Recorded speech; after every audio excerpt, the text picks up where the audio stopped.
ปียก ย่อยๆนั่นละเมมมือต้องหมดซะออกมันมันเปื่อนมันไหนปันเยอะเอาไปช่วยกันเด้อ ปันว่าสิจิปันว่าจิสวยเขาปันเธอว่าสวยเขาปันเธอว่าแค่ช่วยสิปันให้บออ้าวถามเจ้าขอ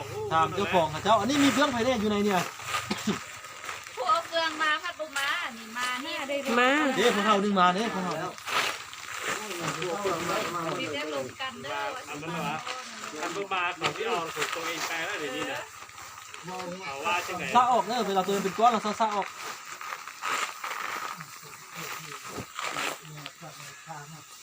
ซาออกเพราะมันมีบ่อนแห้งบ่อนเปียกบ่เสมอกันบ่อนเปียกให้มันเกิดชั่วใช่กับบ่อนแห้ง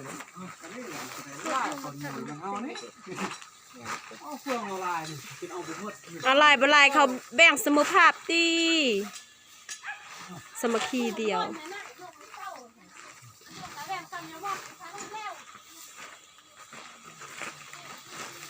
ตัววางใส่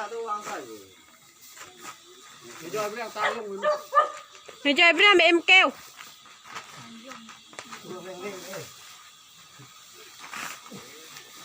ผมยอมมันโคตรเปลือง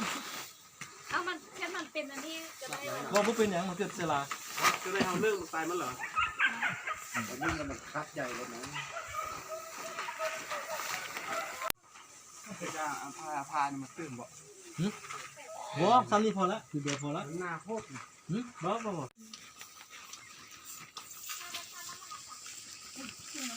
ไปบดมาเส้นตึมก็ดีนะเขาเชื่อนี่แหละ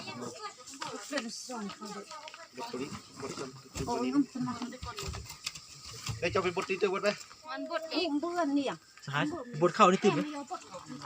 4 โลนี่บดที่เดี๋ยวบดแก้วโอ้ยแก้วมันไม่ไงบดดีแก้วอันนี้ค่ะว่าฮิเข้าไปย่อยควันมาไปกินอาหารช่วยมั้ยหาวะ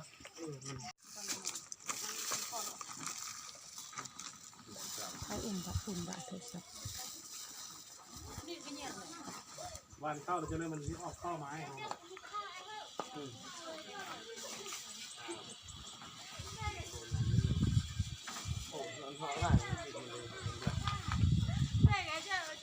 ฟังขึ้นดีกว่ามันตาฟังหนึ่งมาสุกเปรยนี่แหละกับระกีเนี่ยมันตามุยวันนี้เราออกมาแล้วเราโพสเกอร์บอกเด้อวันนี้บอยเขาเหยียบกันเด้อใส่คือเป้าเขาไปเหยียบกันเลย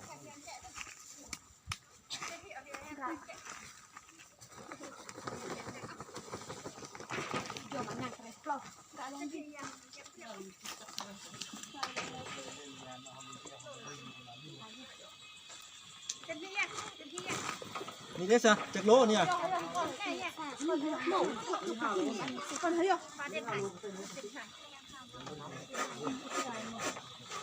่นเก็บพวกมันดีขึ้นย่างละ15 โลโอเคประมาณแล้ว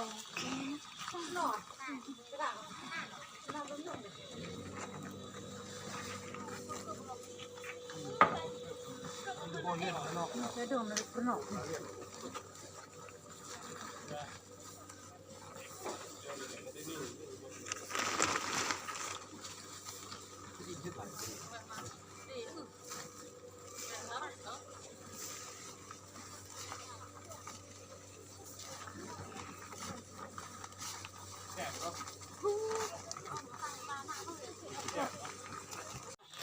เป็นอย่างว่าจะได้ไม่ได้สาวคือเขา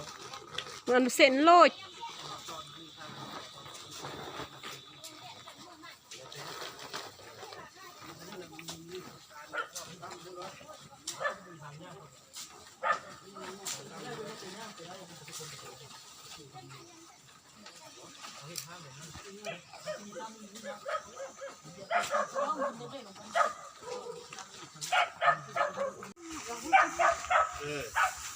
เราก็จะให้สูงหลายเนาะมันติดตกไปเพื่อนเนาะมันยังพอมันเข้าหาเส้นเปลืองครับแต่ยกแห้งกับจิบุกสลัดอีกแล้วคันสูงหลายมันแต่งงานมันเข้าไปยุบเปลืองครับคันเราเห็นสูงหลายมันทำงานที่ตกไปยุบขึ้นแล้วกาย ได้มาแม่แล้วนะครั เข้ามาผมแลกหมด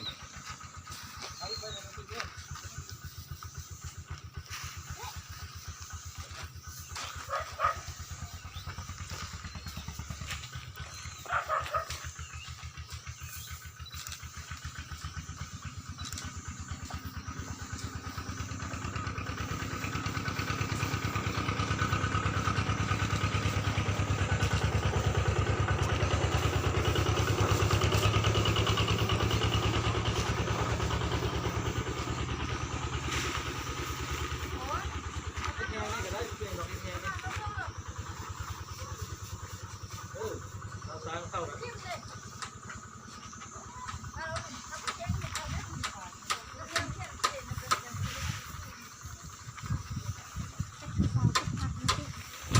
นั่นไหนคือเราได้ติดกันเลี้ยวมือก้อนเลย